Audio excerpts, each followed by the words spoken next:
राधे राधे। आप सभी का राधे सखिया चैनल में स्वागत है, जो आप लोगों का चैनल है। श्री हरि विष्णु भगवान और माता लक्ष्मी से प्रार्थना करते हैं कि आप सब लोग सुरक्षित होंगे, सुखी होंगे और ठीक प्रकार से होंगे। जैसा कि पुरुषोत्तम का महीना चला आ रहा है और उसमें भी सावन का पुरुषोत्तम, इस बात के तो क्या कहने। और हम सब लोग इसमें बहुत ज़्यादा पूजा पाठ कर रहे हैं और भगवान की कृपा हम सबको प्राप्त हो रही है। बोलो राधे राधे। श्रीमन नारायण नारायण नारायण, लक्ष्मी नारायण नारायण नारायण, तुलसी नारायण नारायण नारायण, श्रीमन नारायण नारायण नारायण। हे नाथ नारायण वासुदेवा, हे नाथ नारायण वासुदेवा। बोलो राधे राधे। पुरुषोत्तम मास की कहानी। एक बुढ़िया माई थी और एक बेटा था और बहू थी। बुढ़िया माई बहुत ही धार्मिक महिला थी। हर तीसरे महीने आने वाले अधिक मास पर वह दान धर्म क्या करती। एक बार उसके बहू बेटे बोले कि माँ, हर बार अधिक मास आने पर इतना दान धर्म व्रत पूजा पाठ करती हो, इसका आपको क्या पुण्य मिलेगा? इसका कोई फल मिलता है? ना मेरे कोई नौकरी, और 5 वर्ष मेरी शादी को हो गए, ना कोई मेरा पुत्र हुआ है। तो वो कहने लगी, ठीक है, मैं आज पुरुषोत्तम भगवान से पूछ के आऊँगी कि मेरी तपस्या का फल मुझे कब मिलेगा। वो घर से चल पड़ी। तो बहू बेटों ने कहा, माँ आप मत जाओ, लेकिन वो ना मानी और घर से चल पड़ी। चली तो आगे सबसे पहले वो ऐसे पुरुषोत्तम मास भगवान की जय, पुरुषोत्तम भगवान की जय ऐसे करती जा रही थी। तो रास्ते में सबसे पहले उसे कोड़ी मिला। कोड़ी ने पूछा, बुढ़िया माई कहाँ जा रही हो? कि मैं पुरुषोत्तम भगवान से मिलने जा रही हूँ। कि उससे पूछना कि मैं जब 15 वर्ष का था तभी मेरा ये कोड़ निकला, मैंने कौन सा ऐसा पाप किया। कहने लगी ठीक है। आगे चली, फिर कहने लगी पुरुषोत्तम भगवान की जय, पुरुषोत्तम भगवान की जय। इस तरह करती हुई आगे चली तो फिर उसको एक कुमार कुमारी मिले। कुमार ने पूछा कि माई, बुढ़िया माई कहाँ जा रही? कि मैं पुरुषोत्तम भगवान से मिलने जा रही हूँ। कि उनसे जाके पूछना कि जो ना मेरे सारे घड़े क्यों फूट जाते हैं। तो वो कहने लगी कि जो ना कहने लगी कि ठीक है। वो उसने पूछा तो मैं उनसे पूछूंगी। ऐसे कह के आगे चल पड़ी तो उसे नाग नागिन मिले। नाग बोला, मैं तुझे डसूंगा। कहने लगी, भैया मुझे जब डसी हो पहले मैं पुरुषोत्तम भगवान से मिल लूँ, उसके बाद तुम मुझे डस लियो। कहने लगा ठीक है, लेकिन तुम उनसे पूछ के आना कि मेरी बीवी सपोले अंडे तो बहुत देती है, पर सपोले होने से पहले ही वो मर जाते हैं, किस पाप का कारण हुआ। ऐसे कह के वो चल पड़ी। एक पेड़ के नीचे एक बहुत तपस्वी बैठे हुए थे। उन्होंने पूछा, बुढ़िया माई कहाँ जा रही हो? कि मैं पुरुषोत्तम भगवान से मिलने जा रही हूँ। कि कैसे तुझे पता चलेगा? कि मैं आंख बंद करके जोर से बोलूँगी पुरुषोत्तम भगवान की जय, तो मुझे पता चल जाएगा। वो कहने लगी ठीक है। अब उसने आंख बंद करके जैसे बोला पुरुषोत्तम भगवान की जय, पुरुषोत्तम भगवान की जय, वैसे ही भगवान अपने चतुर्भुज रूप में आगे कहने लगे, बुढ़िया माई आँख खोली। उसने बुढ़िया माई ने आँख खोली तो कहने लगे कि बुढ़िया माई मांग। कि मैं क्या मांगूँ? तुम्हारे मिलने से ही मुझे सब कुछ मिल गया। फिर वो उन्होंने कहा कि तुम्हारे दर्शन मात्र से मेरा तो पाप धुल गए। तो उसके बाद उन्होंने कहा कि ठीक है, अब तो बुढ़िया माई ने कहा, लेकिन 3 जनों ने मेरे से क्वेश्चन किया, मैं उनसे उनका भगवान आपसे वो प्रश्न पूछती हूँ। सबसे पहले उसने उसके लिए पूछा नाग नागिन के लिए। तो उन्होंने बताया कि एक बार एक गर्भवती स्त्री बहुत दर्द से तड़प रही थी, तो उसने वहाँ पर एक पेड़ के नीचे बैठी थी। तो तुम्हारी नागिन ने उसको डस लिया, जिससे उसका बच्चा और वो दोनों मर गए। उसी का पाप लगा है। उसके पास एक स्वर्ण मणि है, अगर वो उसको दान दे दे तो उसकी स्वर्ण मणि तो उसका पाप घट जाएगा। कहने लगी ठीक है। फिर उसने कुमार कुमारी से पूछा तो उसने कहा, एक वृद्ध दमयंती उनके पास आए थे और वो उन्होंने घड़ा मांगा अपनी लड़की की शादी के लिए। उनके पास पैसे नहीं थे तो उन्होंने क्या किया कि उसको घड़े नहीं दिए, जिससे उसके घड़े फूट जाते। वो 100 घड़े प्याऊ में दान दे तो उसका ये भी पाप हट जाएगा। कहने लगी ठीक है। उसने तीसरी बात पूछी तो उसने कहा कि जो ना वो पिछले जन्म में राजा था, उसने बहुत प्रजा को दुख दिया, इसी के कारण उसके कोढ़ निकला। अब तू मेरे पैरों की मिट्टी ले जा और उसके कोढ़ पे लगा दियो, वो ठीक हो जाएगा। उसने उसके पैरों की मिट्टी ली और लेके चल पड़ी। सबसे पहले उससे सांप सांपन मिले तो उन्होंने उसको बताया। तो उन्होंने कहा कि हम तो नाग नागिन है, हमारे पास डर के मारे कोई नहीं आएगा, स्वर्णमणि तुम ले जाओ। वो उससे स्वर्णमणि लेके चल पड़ी। आगे उससे कुमार कुमारी मिले तो उन्होंने बताया कि तुम्हें ऐसे ऐसे पाप लगा। उन्होंने कहा आज ही हम संकल्प लेते कि 100 घड़े प्याऊ में दान देंगे। आगे चली तो कोड़ी मिला। कोड़ी ने कहा कि बुढ़िया माई ने उसे बताया कि पिछले जन्म में तू राजा था और उसी के पाप से से तुझे कोढ़ फूटा। तो वो कहने लगा कि ठीक है, मैं क्या नाम है, उसने अपने झोली से मिट्टी निकाली, उसके कोढ़ पे लगा दी, कोढ़ ठीक हुआ। उसने बहुत सारा सोना चांदी देकर उसे विदा कर दिया। अब वो घर पहुंची तो देखा वहाँ तो महल दुमहले हो गए हैं। बेटा भागता हुआ आया कि माँ आ गई, माँ आ गई। कहने लगा कि माँ, तेरे जाने के बाद हमें पुरुषोत्तम भगवान ने इतना दिया, मेरी नौकरी लग गई और मैंने ये घर बनवा लिया और साथ में तेरी बहू गर्भ से रह गई। तो कहने लगा कि ठीक है, हर कोई पुरुषोत्तम महीने में 33 पूरे जरूर दान करे और जितना दान पुण्य जप तप स्नान कर सके उतना करे। जैसे पुरुषोत्तम भगवान तूने उसको दिया वैसे कहते सुनते हमें और हमारे परिवार को सबको देना। बोलो पुरुषोत्तम भगवान की जय।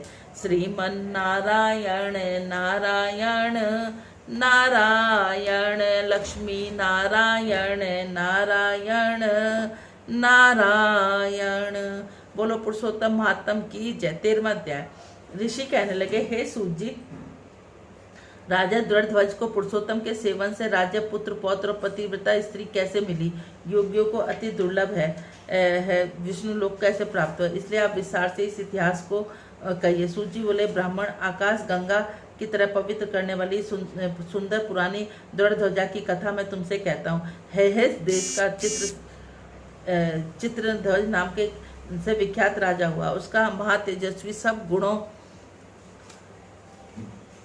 से युक्त, सत्य बोलने वाला, धार्मिक द्रढ़ध्वज नाम का ही विख्यात हुआ। वह द्रढ़ध्वज अनंगों सहित अनेक चारों वेदों को पढ़कर विधि पूर्वक गुरु की पूजा कर दक्षिणा देकर पिता के नगर को गया। अपने नगर में रहने वालों को नेत्रों को आनंद उत्पन्न करते हुए अपने पिता चित्रध्वज को प्रसन्न किया। अब राजा चित्रध्वज अपने मन में विचार करने लगा, स्त्री धन पुत्र आदि छोड़कर मुझको भी वन में जाकर हरि सेवन करना चाहिए। ऐसा मन में विचार कर सामर्थ्य राजा द्रढ़ध्वज को राजपाट सौंपकर विरक्त होकर पुलकस ऋषि के आश्रम को चला गया। वहां जाकर तप करने लगा। कितने ही काल तक तप करके चित्रध्वज हरि के धाम को चला गया। द्रढ़ध्वज ने जब अपने पिता की वैश्विक गति को सुना तो अपने पिता को अर्धदैविक क्रिया की, फिर नगर में राज्य करने लगा। राजा द्रढ़ध्वज की गुण सुंदरी नाम की स्त्री थी। उसके 4 पुत्र हुए। चारुमती नाम की एक कन्या उत्पन्न हुई। उसके पुत्र चिकवाक, चिकवाहा, मणिमान और चित्रकुंडल के नामों से विख्यात हुए। श्री नारायण कहने लगे कि एक समय सोते हुए उस राजा के मन में यह विचार उत्पन्न हुआ कि मेरा यह सब वैभव किस पुण्य के प्रभाव से हुआ। न मैंने कोई तप किया है, न दान किया है, न कुछ हवन किया है। आपने इस भाग्य का कारण किससे पूछूं? राजा ने इसी विचार से सारी रात्रि व्यतीत हो गई। प्रातः ब्रह्म मुहूर्त से उठकर यथाविधि स्नान करके खड़ा होकर उदय होते सूर्य को अर्घ्य देकर, ब्राह्मणों को दान आदि देकर प्रणाम कर वह राजा घोड़े पर चढ़कर तत्काल शिकार के लिए वन में गया। वहां उसने शिकार किया। उसी वन में राजा द्रढ़ध्वज के बाण से घायल हो गए। एक मृग दूसरे वन में भाग गया। घायल मृग के शरीर में गिरते हुए रुधिर के निशानों से राजा द्रढ़ध्वज भी उसके पीछे पीछे चला गया। थोड़ी देर में मृग राजा को निगाह से ओझल होकर कहीं छिप गया। राजा प्यास से व्याकुल होता फिरते फिरते सागर के समान एक सरोवर देखा। वहां पर तत्काल जाकर उसने पानी पिया। वहीं उसने अत्यंत घनी छाया वाला बट वृक्ष देखा। उसकी जटा में घोड़े को बांधकर राजा वहां बैठ गया। वहां पर वाणी बोलता हुआ एक शुक पक्षी तोता आया। राजा को बैठा देखकर शुक बार बार एक ही श्लोक बोल रहा था, तू पृथ्वी में अत्यंत सुख साग वस्तु को नहीं विचारता तो कैसे पार पहुंचेगा। ऐसे उसके रहसे हुए वचन सुनकर राजा यही सोचता हुआ बारंबार उस शुक्र से ऐसे वचन क्यों कहता है? क्या यह शुक्रदेव जी हैं? वह मूढ़ को संसार सागर में डूबे हुए देश श्री कृष्ण का भक्त समझ कर हम पर कृपा उद्धार करने आया। इसी विचार में था कि तभी पीछे से उसकी सेना आ गई और वह तोता तो राजा को उपदेश दे अंतर्ध्यान हो गया और राजा अपने नगर में शुक्र के वाक्य को स्मरण करता हुआ रहा। बोलो पुरुषोत्तम महास की जय। श्रीमन नारायण नारायण नारायण, तुलसी नारायण नारायण नारायण, श्रीमन नारायण नारायण नारायण। हे नाथ नारायण वासुदेवा, हे नाथ नारायण वासुदेवा, हे नाथ नारायण वासुदेवा। यदि आप सब लोगों को हमारा चैनल अच्छा लगता है तो इसको ज़्यादा से ज़्यादा लाइक करें, ज़्यादा से ज़्यादा शेयर करें। नए हैं तो सब्सक्राइब करें, बेल आइकन को जरूर दबाएं और छोटे छोटे नोटिफिकेशन भेजें और साथ में राधे राधे जरूर लिखें। वृंदावन में हुक्म चले बरसाने वाली का, वृंदावन में हुक्म चले बरसाने वाली का, मेरा श्याम दीवाना हो गया उस राधे रानी का, मेरा श्याम दीवाना हो गया उस राधे रानी का। वृंदावन में हुक्म चले बरसाने वाली का, वृंदावन में हुक्म चले बरसाने वाली का, मेरा श्याम दीवाना हो गया उस राधे रानी का। यहाँ डाली पे यहाँ पत्ते पत्ते पे, यहाँ डाली पे यहाँ पत्ते पत्ते पे, राधे रानी का जलवा गांव के हरे पत्ते पत्ते पे, बड़ा ही प्यारा नाम है बसवान दुलारी का, बड़ा ही प्यारा नाम है बृषभान दुलारी का, मेरा श्याम दीवाना हो गया उस राधे रानी का, मेरा श्याम दीवाना हो गया उस राधे रानी का। हाँ, वृंदावन में हुक्म चले बरसाने वाली का, वृंदावन हुक्म चले बरसाने वाली का, श्याम दीवाना हो गया यहाँ राधे रानी का।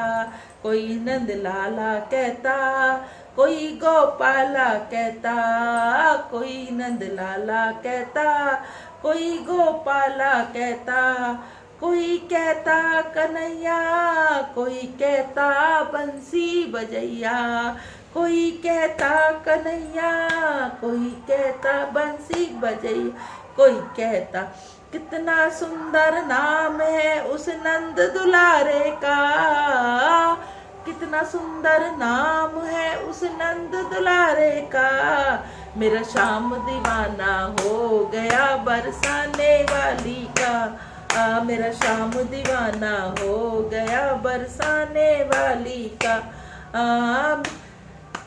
वृंदावन में हुक्म चले बरसाने वाली का, वृंदावन में हुक्म चले बरसाने वाली का, मेरा श्याम दीवाना हो गया उस राधे रानी, मेरा श्याम दीवाना हो गया उस राधे रानी का।